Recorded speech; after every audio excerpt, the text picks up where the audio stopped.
There's a man lying awake tonight, staring at the ceiling, doing the same quiet math he's done 100 times before. He knows he's not stupid. He's not lazy. He can understand complex ideas, solve problems at work, talk circles around people in his head.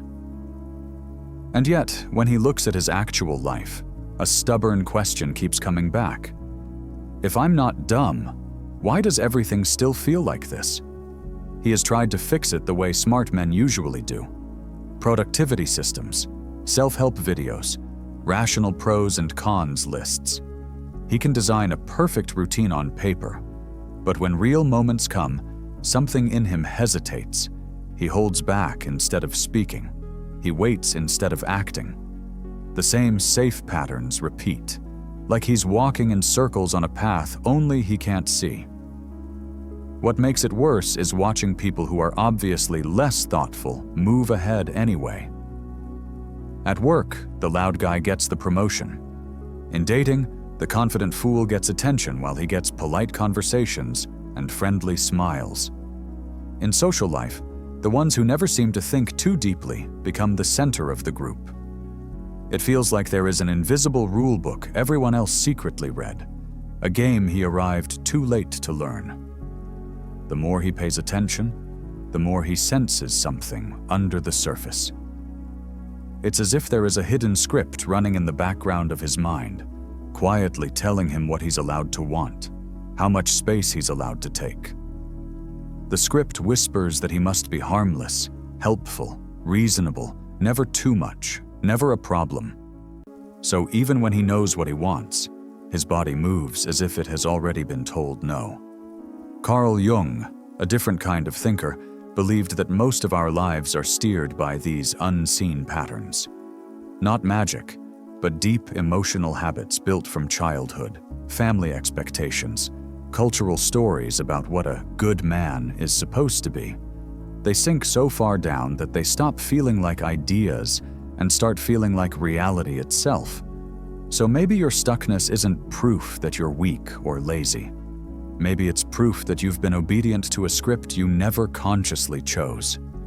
A script that kept you safe, small, and acceptable. The real question, the one we'll start to unravel next, is where that script came from, what it actually says about you, and how it keeps a smart man walking in circles while thinking he's moving forward. Because if there is a hidden script, it means it can be read. And if it can be read, it can be changed, but only by someone willing to confront it. From the beginning, the training is subtle. There is a boy who learns early what earns a smile and what earns a sigh. When he is calm, quiet, and easy to manage, adults call him so good, so mature for his age. When he swallows his frustration, they say he understands. When he doesn't make a scene, they praise him for being different from those other kids. He feels loved when he is small and smooth, not when he is loud and raw. Slowly, a rule sinks in. Being easy to handle is the same as being worthy. Conflict feels dangerous. Anger feels shameful. Wanting too much feels like a threat. So he learns to tuck his sharper edges away. He becomes careful, gentle, always scanning the room to make sure no one is upset because of him.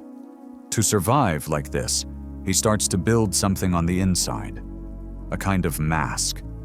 Jung called it the persona, the face we show the world to stay accepted. For this boy, the mask is polite, reasonable, endlessly understanding.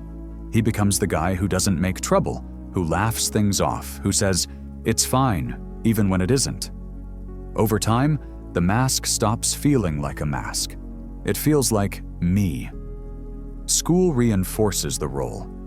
Teachers love the student who gets good grades, follows the rules, and doesn't embarrass them by asking hard questions at the wrong time.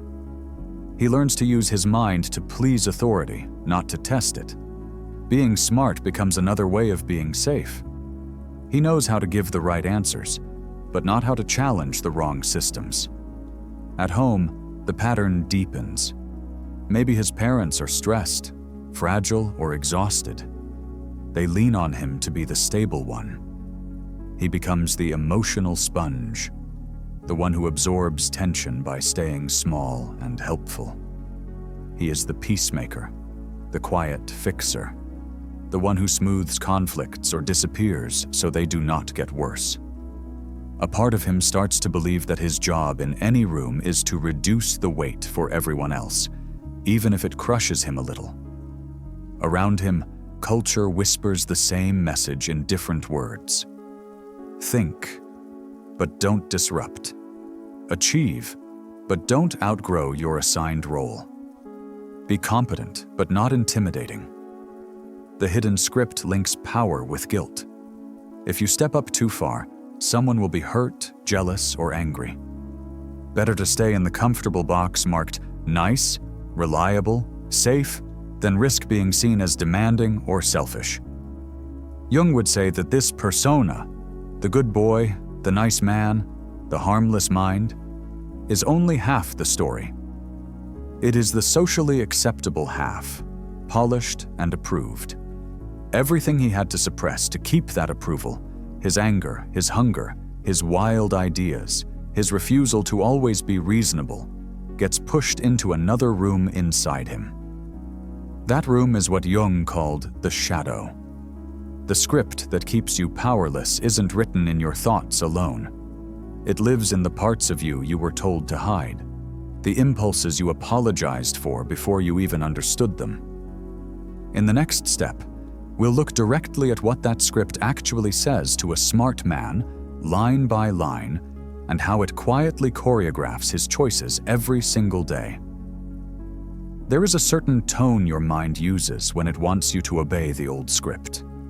It sounds calm, practical. It says, "They'll probably say no." It whispers, "You're not ready yet." It suggests, "This isn't the right time." Or, "You don't want to bother anyone." These lines sound like maturity, like being a responsible adult. But under them is the same command. Do not risk disturbing anything. Do not step out of the shape you were given. Because you are intelligent, you don't shut yourself down with blunt fear. You shut yourself down with arguments, turning decisions into essays in your head. You imagine every outcome and reaction. You call it thinking it through. But most of the time, you are circling anxious questions until the moment to act has quietly expired. Complexity becomes a disguise for avoidance. The more angles you see, the easier it is to decide that doing nothing is the only rational move. Jung had a word for these inner patterns that take over you. Complexes. Think of a complex as an emotional knot that gets pulled whenever something brushes an old wound. For many smart men, there is a "don't be a threat" knot tied deep inside. Whenever you're about to take up space, to ask, to demand, to lead, that knot tightens. You feel a rush of discomfort or shame. Before you can think clearly, your body is already leaning back, your mouth saying, "It's fine, don't worry about it." You can see this script playing out in ordinary moments. At work, you tell yourself you'll ask for a raise after this project, after things calm down, after you prove yourself just a bit more. When chances for a bigger role appear, you downplay your readiness, or you soften your ideas so they don't threaten anyone above you. You become the reliable one, not the rising one. In relationships, you slide into the role of the endlessly understanding partner. You listen, you support, you accommodate. You don't state what you need clearly because you don't want to be demanding or too much. You tolerate vague, half-committed situations because forcing a clear yes or no might upset someone. And upsetting someone feels like breaking your deepest rule. Among friends, you often become the therapist, not the leader. People come to you with their problems, and you give thoughtful advice. But you rarely draw people into your plans. You mostly orbit other people's stories instead of inviting them into yours. Somewhere along the line, you made an invisible moral contract with your weakness. You tell yourself, "At least I'm not like those arrogant guys." You confuse staying small with being good. Power starts to feel dirty, as if wanting more makes you selfish. So you cling to your hesitation, as if it were a virtue instead of a cage. Here is the twist. Everything you hate or envy in other men, their boldness, their shameless confidence, their willingness to want things openly, might be exactly what you pushed into your shadow. The parts you judge out there are the parts you exiled in here. Jung would say, until you turn toward that darker, disowned side, the script will keep running you from underneath. The question is, what happens when you finally decide to meet that shadow on purpose? You were given a list, even if no one called it that. Don't be aggressive. Don't be arrogant. Don't be too hungry. Don't be selfish. Maybe those words came from parents, teachers, or the culture around you. But the message was clear. Power makes people bad, so good men stay soft. You didn't just hear this. You built an identity out of it. At least I'm not like those guys, you told yourself, even as a quiet part of you wondered what it would feel like to stop holding back all the time. Jung had a simple picture for what happens to the parts of us we reject. He called it the shadow. Imagine a storage room in the back of your mind where you throw everything that doesn't fit the image of who you're supposed to be. Anger goes there. Desire goes there. The urge to say no, to take up space, to want more, it all gets pushed into that room. You close the door and tell yourself that means the contents are gone. It doesn't disappear. It waits, patient, just below your decisions. It just works from underground. So you grow up judging the kind of men who seem powerful, confident, or dominant. You call them crude, narcissistic, stupid, or shallow. Sometimes they are. But underneath your judgment is something more fragile. Terror. You're afraid that if you ever stepped fully into your own strength, you would turn into that same caricature. Better, you think, to stay small than to risk becoming one of them. But what if power isn't a moral category at all? What if it is just raw energy waiting to be directed? Aggression, for example, is not only the impulse to hurt, it is also the force that lets you protect what matters, set a boundary, or push through real resistance. Ambition isn't automatically greed. It is the desire to shape your life instead of only enduring it. Even pride can mean standing firmly in what you've built, instead of pretending you're nothing so no one feels threatened. When you exile these energies, they don't politely vanish. They leak out sideways. You catch yourself smiling while feeling contempt. That's passive aggression. You say yes while resenting the person who asked. That's your buried anger doing its work in the dark. Sometimes, after months of being nice, you explode over something small, shocking yourself and everyone around you. That, too, is the shadow breaking through a door you refused to open on purpose. Jung's warning was blunt. What you do not make conscious will rule you from the shadows, and you will call it fate. As long as you keep trying to be only harmless, your unused strength will either turn against you or show up in distorted forms you can't stand. The fear of becoming a bad man quietly keeps you from becoming a full man.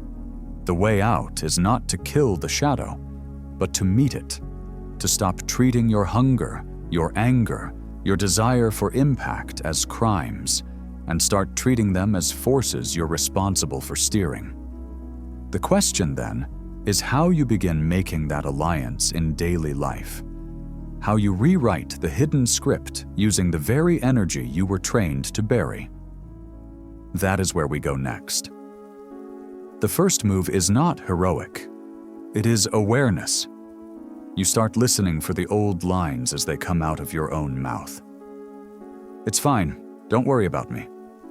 It's not that important. I'm okay with whatever. On the surface, they sound polite. Underneath, they are code phrases, tiny signatures of the script. The goal is not to attack yourself for using them, but to pause and think, there it is. That's the program running, not the real me choosing. Once you can see the code, you can begin disobeying it in small, almost invisible ways. Not a grand reinvention, just experiments. Once a day, you ask clearly for something you actually want, without wrapping it in apologies. You say no to one minor thing you would normally accept. A favor, a plan, a request that drains you. You allow yourself to disagree out loud, calmly, even if your voice shakes. Each act is tiny, but each one tells your nervous system a new story. I am allowed to exist as more than a cushion for other people. Then comes the deeper work. Inviting the shadow to speak without letting it take over. You might sit with a notebook and write a question on the page. If I weren't scared of being selfish, what would I do? You let the answers come without censoring them at first. Or you imagine a version of yourself who isn't constantly apologizing. How does he walk into a room? What does he wear? What does he tolerate? What does he quietly refuse? The point is not to become that man overnight, but to become familiar with the energy you've locked away. To truly change the script, you also have to redefine what good means. For years, good equaled harmless. Never upset anyone, never take too much, never be the reason for conflict. Now you experiment with a different equation. Good equals strong and honest, not cruel. You can disappoint people without betraying them. You can want more without becoming a monster. Jung called this process individuation, becoming whole, not just nice. There is one more shift. Choosing where your mind serves. Up to now, your intelligence has often been used against you, building arguments for staying small. What if you turned that same power toward planning your moves instead of avoiding them? You learn, you strategize, you think through what you truly want, not only what keeps everyone else comfortable. Your mind becomes an ally rather than a defense attorney for your fear. As these acts accumulate, something quiet changes. You stop experiencing life only as a rigged game played by others, and start feeling like a player who understands the hidden rules. The script is still there. You can hear its lines, but you no longer obey it automatically. And that raises the final question. What does it look like to live day to day as a man who now knows the script, respects how it was written, yet writes his own lines on top of it? The world around you hasn't changed much. The same room, the same phone, the same late-night quiet. You're still the man who lies awake, staring at the ceiling. But there's a small, steady difference now. When the old thought appears, if I'm so smart, why is my life like this? Another voice answers, calm and clear. Because I've been following a script, and I've started to step off it. The old lines still whisper. Don't bother anyone, don't make it a big deal. Stay reasonable, stay small, but they are no longer the only sound in your head. Somewhere deeper, a new habit is forming. You think, and then you move. You still feel fear, but you don't treat it as a final command. You notice it in small ways. You ask for what you want, even when your voice is soft. You say no to things that drain you. You start a project you would normally only daydream about. Not everything works, but the world responds differently when you act instead of only analyze. You're still thoughtful, sensitive, but no longer stuck in standby mode. Power has changed shape for you. It's not just for loud, shallow men performing confidence. Your version is quieter, keeping your word to yourself, setting lines you don't let people cross, pursuing what matters even when nobody is watching or applauding. It feels less like a costume and more like a spine. You are becoming a whole man, not only a good boy. You can be kind and firm, patient and decisive, gentle and unapologetic. Jung would say you are walking toward wholeness, letting the parts you exiled come home without letting them run the house. You are not doing this alone. In different cities, in different rooms, other smart men are having the same late-night realizations, testing the same small acts of disobedience. Most of you will never meet, but you are part of the same quiet movement. Men who refuse to stay harmless just to be accepted. Remember this as you go back into your life. The hidden script was never you. It was only the role you were handed. Over the next days, notice it, question it.